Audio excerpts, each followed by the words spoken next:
Making the transition from a beginner to an intermediate lifter might not be as smooth or as quick as you want it to be, but I guarantee that if you avoid these 3 common training mistakes that I'm going to be covering in today's video, you'll get there much faster. So my goal is by the end of today's video, I'm going to give you the peace of mind and knowledge needed to really avoid these 3 gym mistakes that I see way too often, to really optimize your training and make the most of your time in and outside the gym. So without further ado, let's just dive right in. So the first mistake that I see way too often is people not tracking their workouts or even following the program. The reason why this is a problem is that progressive overload is actually one of the main driving forces behind muscle hypertrophy. Therefore, you really want to ensure that you're really progressing from week to week. And by doing this, you're going to have to track your workouts. You're going to have some type of structured program to follow if you really want to get from point A to point B as quickly as possible. So that's why I feel like people are definitely missing out on this. They're not taking the time to really assess their training and being able to reflect on what they did their last session. They're just kind of going in and doing a random workout and just kind of hoping for the best. So when you first start training within your first year of lifting consistently, you're going to notice that everything that you do in the gym, your body's going to respond to. Even if your nutrition's not really that great, your body's going to be able to respond to the stimulus that you're providing it through the training. So then it's very hard to determine what's working and what's not once you enter your second year, because your body's going to make the adjustments and it's going to respond much differently. It's going to respond slower. So that's why I think that following the program and getting used to tracking your training, monitoring your sessions, being able to assess the difficulty of sets, and really mastering the form on your main compounds, which are your bench, your squat, your deadlifts, and your overhead press. These are staples to any program. And if you're following a program early on, then you're going to be exposed to these lifts, and you're going to have more of an opportunity to learn the form right off the bat, because they're probably going to be programmed in your program, versus just kind of going into the gym and just working out on machines and just kind of program jumping and not really following some type of structure. I think it's great that if you're really serious about it and you really want the results and you know that you're going to be, you really love it and you really want to continue doing it, then following a training program is definitely highly recommended. And it also reduces your chance of injury as well, because if your form's on point, then your chances of getting injured is greatly reduced. So I think that after your second year, like I mentioned, you do slow down with your results and your progress. So by tracking your training and actually following a training program, you're going to be able to notice the small improvements that you make. You might not increase your weight on the bench press for a month, but when you do, you'll be able to look back and say, oh, I actually increased by 5 pounds this week. If you didn't track that, it would be kind of harder to notice. And I think with taking progress pictures is very important as well, because during your first year, like I mentioned, your body's going to respond to anything and your body's going to change quite rapidly, and it's going to be very noticeable. But after that, it can be very easy to get discouraged if you're not making progress or you don't think you're making progress. That's why taking progress pictures is extremely important from the start and right on to your second year, and just continuing taking progress pictures once a week is what I would recommend, and just really having like a collection of them so you can look back on them and just kind of see the small improvements that your body makes over time. But I think that that's the number one mistake. My first mistake is people not tracking their training or following a training program. I'd just like to further expand on that one point by adding this little remark, that I think that following a poorly designed training program can be worse sometimes than even following a program at all. The reason why I say that is because with a training program comes expectations. If you're pulling something right out of bodybuilding.com and you're looking at the people that are following the program, you might think by the end of that program, I'm not ripping on bodybuilding.com, I'm just saying that if you're following a program that has expectations behind it, if you're not able to, by the end of the program, if you don't look a certain way or you have higher expectations of what the program can deliver, I think that's really bad, and that kind of sets you up for disappointment, and it sets you up for failure basically. And then you're going to get discouraged, and then you're going to think that training programs don't work and that they're just it just didn't work for you and your genetics aren't great and stuff like that. I think you just need to clear that from your mind, and you really need to focus on finding the program that's right for you. And this is really important, finding a customized training program, getting somebody who is a certified personal trainer, somebody that knows what they're doing in terms of program design, and just kind of gets to know you so they're able to design the exercises in a program accordingly to meet your goals. I think that's very important, rather than just following a cookie-cutter program. Just because you don't want to have those expectations in your head, and you'd rather know that the program that you're working on is actually designed for you and it's going to get you from point A to point B as quickly as possible with the right exercises.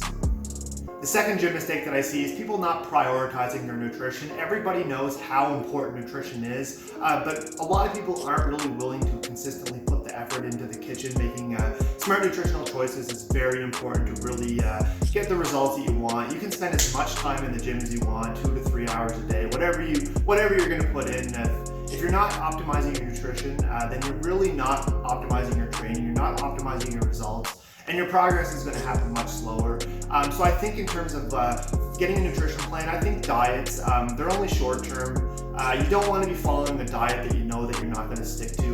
If you're thinking right now to yourself that you're following a diet and you're just doing it to lose weight, and in 3 months time you're going to be where you're at, and then you're going to be able to be done with the diet. That's not the approach that you want to take. You want to take a lifestyle approach. You want to find a diet that works based off your lifestyle, your goals, because everybody is different in terms of how much time that they have and what kind of goals that they have in terms of if it's general weight loss, if it's bodybuilding, if it's progressing in strength as a power lifter. So I think you really need to sit down and really assess what your nutritional needs are, and this is done by finding what your macros are, planning your proteins, your fats, your carbs, and really just monitoring your weight over time and seeing how your body responds to your what nutrition you're giving it, and really just being able to make those adjustments. If you're losing weight too quickly, then adding a couple more calories. If you're putting on weight too quickly, then just kind of decreasing calories. But you want to do it over time, and you want to be able to track it so then you have a log of it, so you're able to look back on it and you're able to see how your body's responding to those calories. So I think that's very important. And going back to the lifestyle,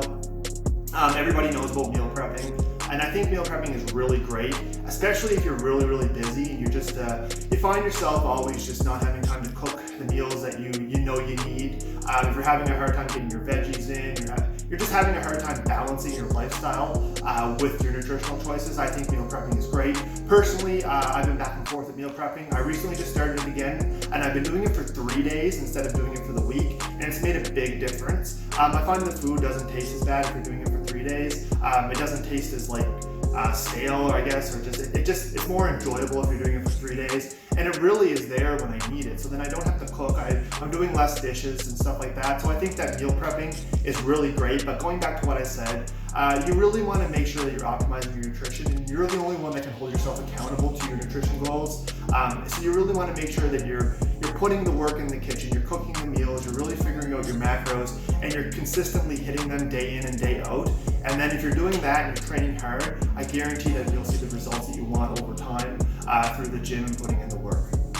And the third and final gym mistake that I want to cover in today's video is actually people not taking the time to self-educate themselves on health and fitness.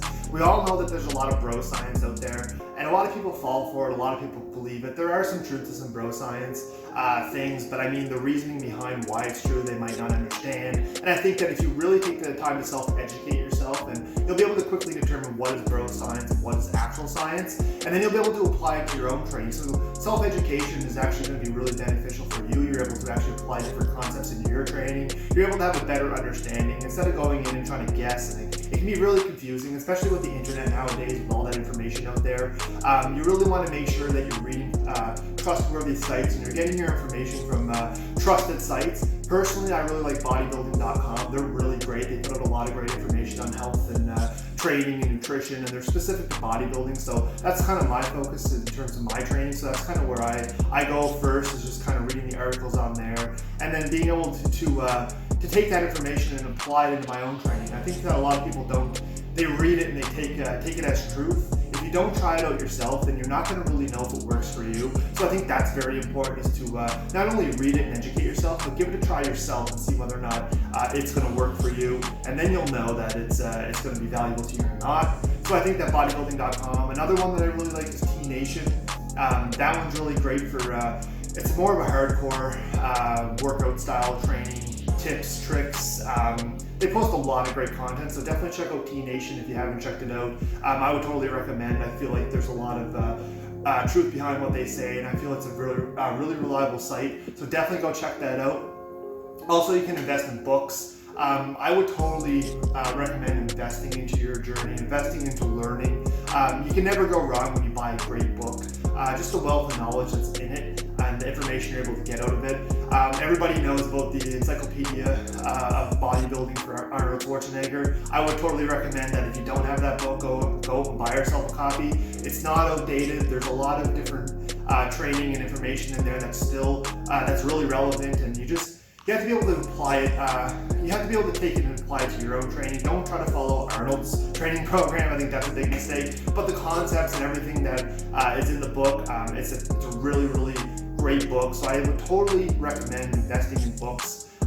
Even exercise science books. Even if you're not planning on doing like a personal training certificate or anything like that, find a good book and really invest into it and really give it a good read and start to understand the anatomy, start understanding the exercises, how to program different things, and you're able to really apply that to your own training, and it's going to be better off for your results. So I think that people really need to start investing into themselves and investing into their education and really taking the time to learn and read. And I think that that's only going to benefit them in the long term. And then they're able to really determine what is growth science and what is actual science.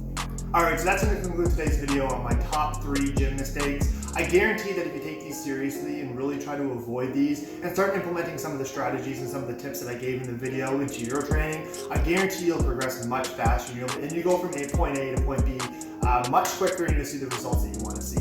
So don't forget to subscribe to my channel. I really appreciate it. I do have a lot of great content that's in the works and planned that I'm really, really excited to share with you guys. So make sure to hit that subscribe button. Also turn on the bell notifications as well. I do release 2 videos a week now. I've been doing that consistently for a while. You can expect uploads every Sunday and every Wednesday, and that's going to be consistent going forward. So I'm really loving getting the videos out to you, but I want to make sure you get notified. So make sure to turn on that bell notification. Also, don't forget to give the video a like. A lot of time and effort goes into making these videos, a lot of planning, and I'm really trying to grow my channel, so I'd really appreciate it if you hit that like button. It could help expose my channel to somebody else who might be interested in this similar kind of content.